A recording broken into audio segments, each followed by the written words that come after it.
Yo, what is up guys? Welcome back to our channel. So ngayong araw is maglalaro tayo ng Frost Kingdom kasi open na yung kanilang closed beta test. Excited na ako malaman kung ano yung mga niluluto nila sa game na to at syempre para makita nyo rin yung gameplay at maging handa tayo once na na-release na nila yung kanilang public launch.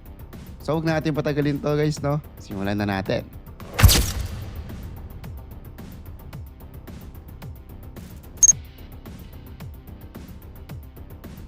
So ayun guys, nandito na tayo sa kanilang website at ilalagay ko yung link sa description kasi alam ko na curious ka sa game na to at syempre para matry mo na din. So ayun guys, ang gagawin lang natin is i-connect natin yung Gmail account natin dito sa kanilang website. So once na na-connect nyo na yan guys, automatic na pupunta na yan sa game. Okay, so first impression ko dito is para talaga siya sa mobile games, no? Kasi yung UI niya, makikita mo doon. Once you have enough soldiers, you can manage 2 soldiers together to raise their level. Oh, so ito yung merge system nila. Yun, so kung gusto mo mas mapalakas yung soldiers, i-merge mo lang sila para maging mas malakas lalo. First time ko maglaro ng gantong SLG game actually. So ganun guys, no, lumulawak yung inyong area. So mostly guys, battle lang siya ng battle na. So i-auto-deploy lang natin yan and then deploy.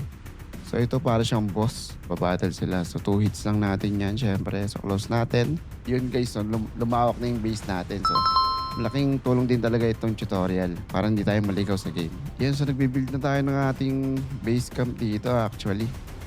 So yan, ito yung castle natin. And pwede nyo siyang i-upgrade. So far is ang napapansin ko is lahat ng units and mga buildings nyo is pwede nyo i-upgrade, no? So meron din siya mga side quest guys, no, na para maka-ipon ka na itong gold. So guys, ito yung mga side quest niya para maka-earn ka na itong mga golds na to. So yung gold na yan, automatic yan siguro magagamit mo sa pag-build ng building like actual na SLG games. You can now use batch merge. Okay, so may na-unlock tayo na feature, no? Batch merge. And then mag-build tayo. Ito may new building tayo. So lagay natin siguro dito yan. Check. So ito yung heroes na gamit natin ngayon. Yan, si William Van Orange. And meron pa dito mga naka-lock na heroes. So SSR, no? So mostly, yan, puro SSR yan. And meron din siya mga epic SR. Premium recruitment. Okay, natin kung sino makakuha natin dito.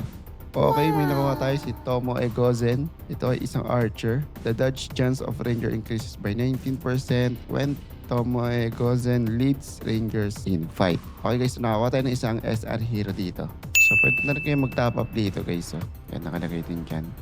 So kahit close beta test siya is pwede kayo mag-top up. Kasi yung mga tinap up nyo is mababalik din siya once na nag-public launch na sila. Okay guys, so far is ayun lang muna yung ipapakita natin sa gameplay dito sa Frost Kingdom. And syempre gagawa pa tayo ng mas maraming tutorials dito. And so far ang first impression ko is maganda yung game, lalo na yung merge system nila kasi mas pinadali yung upgrade ng inyong soldiers. Unlike yung mga ibang SLG games na kailangan mo pa mag-antay para makapagpa-level up lang ng soldiers, dito guys is i-merge nyo lang sila, pagsasamahin nyo lang, and then mas magkakaroon ka na ng mas malakas na soldiers. And ayun yung kagandahan sa game na to, no? Actually guys, itong game na to is close beta test pa lang, and for sure marami pa ditong bugs and mga fixes na pwedeng gawin. So guys, bear with the team kasi bago pa lang tong game and syempre close beta testing pa lang to. So siguro pag may na-discover kayo ng mga bugs dito, make sure na i-report nyo sa kanilang Discord server para mas malaman din na kanilang team and mabigay nila ng solusyon yung mga bugs na yun. So yun guys, no, that's it for our video. Antabay lang kayo kasi mas marami pa tayong gagawing content. Thank you for watching and I'll see you on the next one.